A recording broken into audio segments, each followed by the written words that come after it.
Cricketer Jahanara আলমকে যৌন হয়রানির অভিযোগে অভিযুক্ত নারী দলের সাবেক ম্যানেজার মঞ্জুরুল ইসলামকে বিসিবির সব ধরনের কার্যক্রম থেকে নিষিদ্ধ ঘোষণা করল বোর্ড।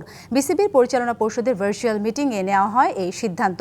এছাড়া প্রধান নির্বাচক গাজী আশরাফ হোসেন লিপুর স্বেচ্ছায় দায়িত্ব ছাড়ার বিষয়ে সিদ্ধান্ত নেওয়া হয়েছে সভায়।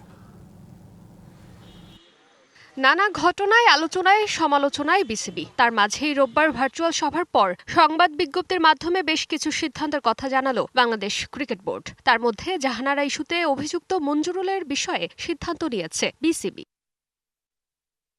বিসিবি জানিয়েছে মঞ্জুরুল ইসলামকে ভবিষ্যতে দেশের ক্রিকেটের কোনো কিছুতে সম্পৃক্ত করা হবে না। পরবর্তীতে নোটিশ না দেওয়া পর্যন্ত এই সিদ্ধান্ত বজায় থাকবে। অর্থাৎ বিসিবির কার্যক্রম থেকে দূরে থাকবেন নারী ক্রিকেট দলের সাবেক ম্যানেজার মঞ্জুরুল ইসলাম।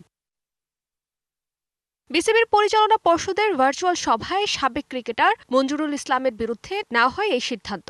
এর আগে অস্ট্রেলিয়া প্রবাসী নারী দলের ক্রিকেটার জাহানারা আলম এক সাক্ষাৎকারে মঞ্জুরুলের বিরুদ্ধে যৌন হয়রানির অভিযোগ করেন। এরপর স্বাধীন তদন্ত কমিটি মঞ্জুরুলের বিরুদ্ধে ওঠা অভিযোগের ব্যাপারে প্রাথমিক প্রমাণ পায়। এরপরই এবার মঞ্জুরুলকে নিয়ে এমন সিদ্ধান্ত নিল বিসিবি।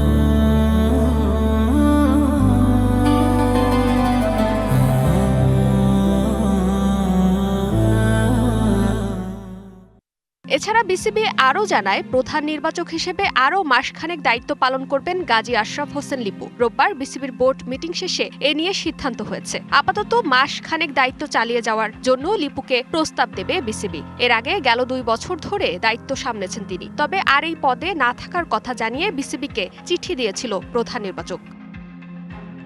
বিসিবি আরও জানায়, আগামী 4 এপ্রিল থেকে শুরু হবে মেয়েদের বিপিএল। 3 ফ্র্যাঞ্চাইজি নিয়ে আগামী 4 থেকে 14 এপ্রিল নারীদের বিপিএল আয়োজন করা হবে। তবে সেটি আরও এগিয়ে আনা হতে পারে। ভেন্যু হিসেবে থাকবে মিরপুর শেরে-ই-বাংলা স্টেডিয়াম এবং চট্টগ্রামের Shaheed flight lieutenant Motiur Rahman stadium. প্রথম আসরে 3 দল নিয়ে আয়োজন করা হবে এবারের টুর্নামেন্ট।